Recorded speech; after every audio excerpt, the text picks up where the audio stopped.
राम राम मेरे दोस्तों और मेरे प्रिय छात्रों। मुझे 15 साल से ज़्यादा पढ़ाते हो गया अपने MBBS के छात्रों को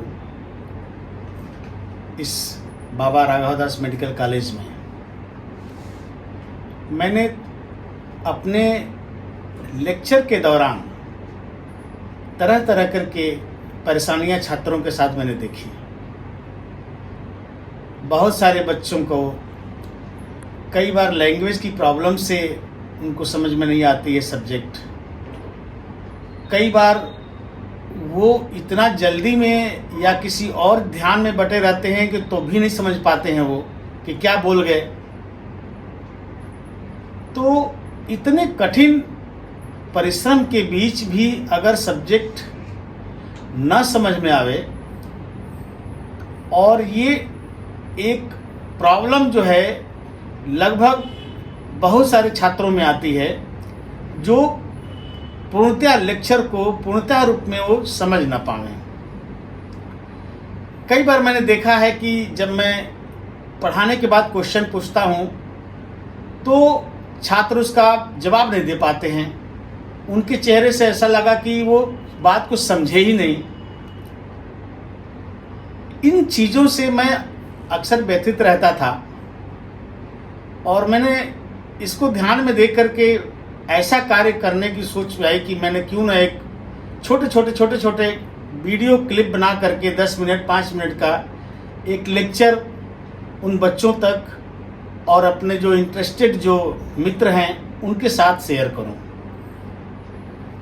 तो मैंने देखा कि बहुत सारे छात्र जब एक कंपटीशन को पास करके आते हैं उनका पढ़ने का तरीका अलग अलग होता है। मैंने बहुतों में पाया कि कोई कम पढ़ करके ज़्यादा नंबर स्कोर करता है और कोई बहुत ज़्यादा पढ़ करके 20-20 घंटे पढ़ करके भी वो कम पढ़ने वाले छात्रों से कम नंबर स्कोर करते हैं। क्या कारण है इसका?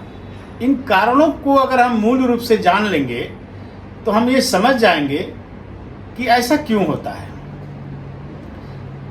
तो सभी जानते हैं कि एक जो हमारा IQ है, हमारी इंटेलिजेंट कोएफिशिएंट है, हर व्यक्ति की अलग अलग होती है। हर व्यक्ति की ग्रेस्पिंग पावर अलग अलग होती है। कोई थोड़ा पढ़ करके ज़्यादा ग्रेस्प करता है और कोई ज़्यादा पढ़ करके कम ग्रेस्प करता है। तो ये डिपेंड करता है कि वो बच्चा वो छात्र कितनी स्मार्ट तरीके से कितना कंसंट्रेट होकर के पढ़ता है, उस पर डिपेंड करता है। वो उसकी पढ़ने की तकनीक क्या है उस पर डिपेंड करता है। इन सारी चीज़ों को लेकर के और मैं आपके सामने ये वीडियो क्लिप रख रहा हूँ। आप देखें, इसको सोचें और मेरी कोशिश रहेगी कि आप सभी लाभान्वित हों उससे। पहली बात मैं आपको ये बता दूं कि इंटेलिजेंस कोएफिशिएंट हर व्यक्ति का अलग अलग होता है, जैसा मैंने पहले बताया। लेकिन एक एवरेज इंटेलिजेंट कोएफिशिएंट हमारे भारत में लगभग 85 का होता है। बहुत कम नहीं है लेकिन ज़्यादा नहीं है। जो हमारे बहुत ही इंटेलिजेंट किस्म के बच्चे होते हैं या हमारे साइंटिस्ट होते हैं उनका बहुत हुआ तो 100 तक गया, 105 तक का इंटेलिजेंट कोएफिशिएंट गया।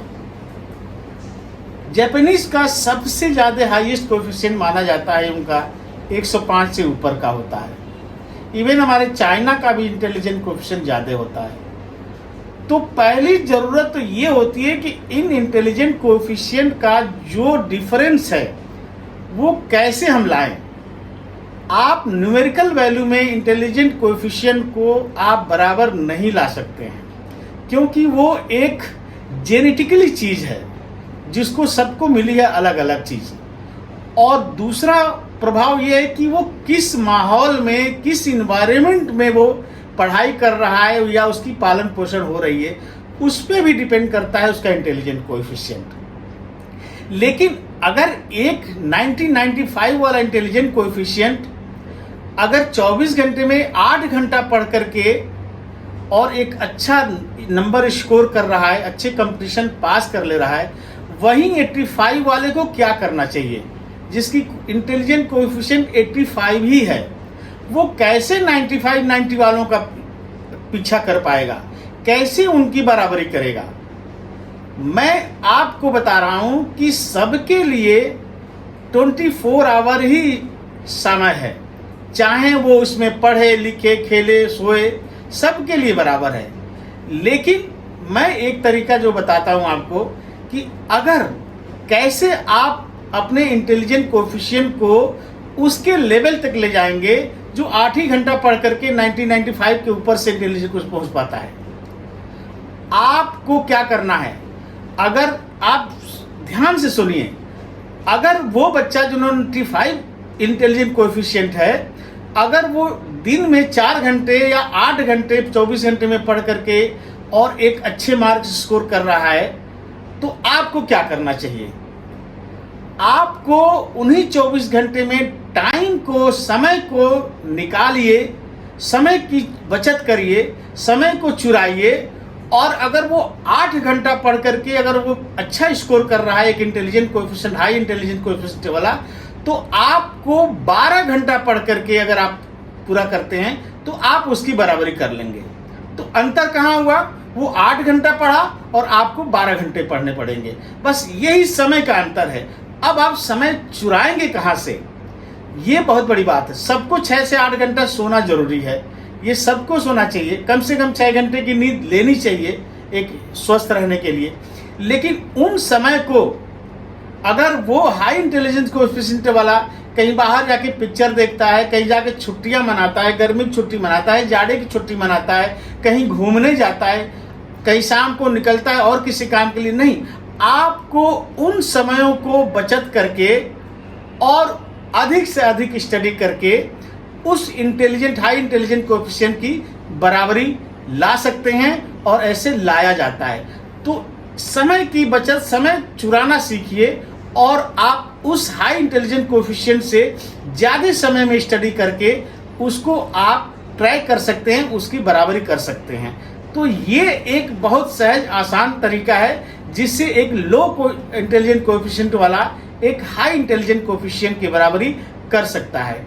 रही बात मेरे मेडिकल से संबंधित और बीमारियों से संबंधित लेक्चर की, तो मैं 10-15 मिनट से ज़्यादा का लेक्चर नहीं दूंगा, और इसको मल्टी भाषा में, माने इंग्लिश में, हिंदी में, भोजपुरी में, तीनों भाषाओं में मैं ये चीज़ एक्सप्लेन करूंगा, और उस बच्चे तक जाऊंगा जो सबसे क्लास में अंतिम पायदान पे, अंतिम रो में बैठा है, जो नहीं सुन पा रहा है।